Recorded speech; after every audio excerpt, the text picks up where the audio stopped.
જય શ્રી કૃષ્ણ મિત્રો. આજની એક નાની વાર્તા. એક વખત જંગલમાં એક ગાય છે, એ ચરવા માટે જાય છે અને મોડી સાંજ સુધી ચર્યા કરે છે અને મોડી સાંજે ત્વરિત વહેલી તકે ઘરે જવા માટે થઈને ચાલતી થાય છે. એટલામાં જ વચ્ચે એમને સિંહનો ભેટો થાય છે અને સિંહ છે એમનો શિકાર કરવા માટે થઈને એમની પાછળ દોડે છે.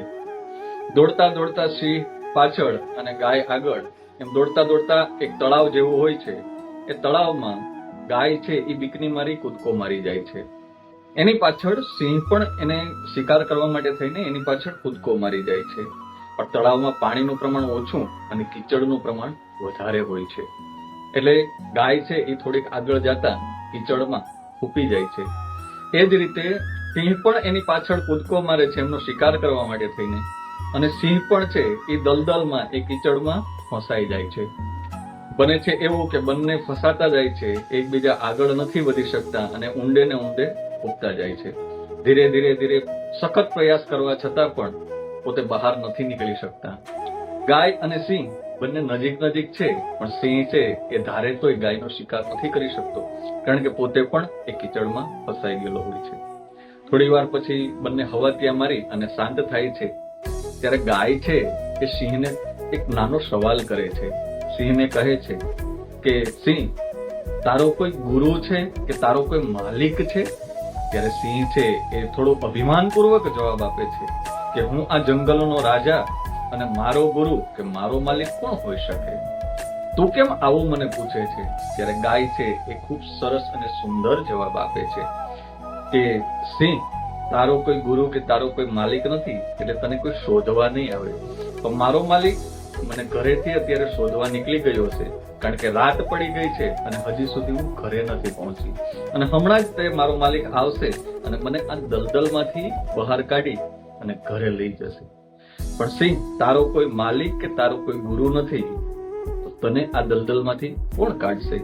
અને આ વાત ચાલે છે એટલા સમયની અંદર જ પેલા ગાય છે, ગાયનો માલિક છે, એ તળાવને કાંઠે આવે છે અને ગાયને તળાવમાંથી કાઢી અને લઈ જાય છે. સિંહને કાઢવાની ઈચ્છા ખરી, પણ ઈચ્છા છતાં પણ એ કાઢી નથી શકતા. શું કામ? કે સિંહના સ્વભાવના કારણે, કે જો એને દલદલમાંથી કાઢશું તો કાઢતા વેગને એ તરત જ આપણા બંનેનો શિકાર કરી જશે. એટલા માટે થઈને એ સિંહને કાઢી નથી શકતા અને નીકળી જાય છે. સિંહ છે એ તળાવના એ કીચડમાં એમને મોતની રાહ જોઈને પડ્યો હોય છે. મિત્રો, આ વાત કહેવાનો મતલબ, આ વાત કહેવા પાછળનો હેતુ એ જ છે કે દરેક લોકોના જીવનમાં એક માલિક, એક ગુરુ, એક એવું વંદનીય વ્યક્તિ હોવું જોઈએ કે જ્યારે તમે કોઈ પણ મુશ્કેલ પરિસ્થિતિમાં હોય, કોઈ પણ કટોકટીની સ્થિતિમાં હોય, ત્યારે એ વ્યક્તિ પાસે તમે જાઓ, કે એ વ્યક્તિને તમને ખબર પડે કે આ વ્યક્તિ છે એ કોઈ મુસીબતમાં છે, એની પરિસ્થિતિ ખરાબ છે, એ ખરાબ પરિસ્થિતિની અંદરમાંથી, એ મુસીબતમાંથી તમને બહાર નીકાળી શકે એવો એક વ્યક્તિ તમારા જીવનમાં હોવો જોઈએ.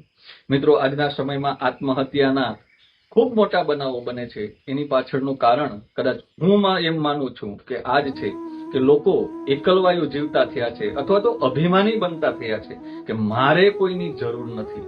મિત્રો, જીવનમાં કોઈ પણ વ્યક્તિ હોય, ક્યારેક ને ક્યારેક એવી તો મુશ્કેલ પરિસ્થિતિ આવે છે કે ત્યારે કોઈક પોતાનું અંગત, કોઈક પોતાનું એવું અંગત કે જેની સાથે દિલ ખોલીને કોઈ પણ વાત કરી શકીએ એવા અંગતની જરૂરિયાત હોય છે.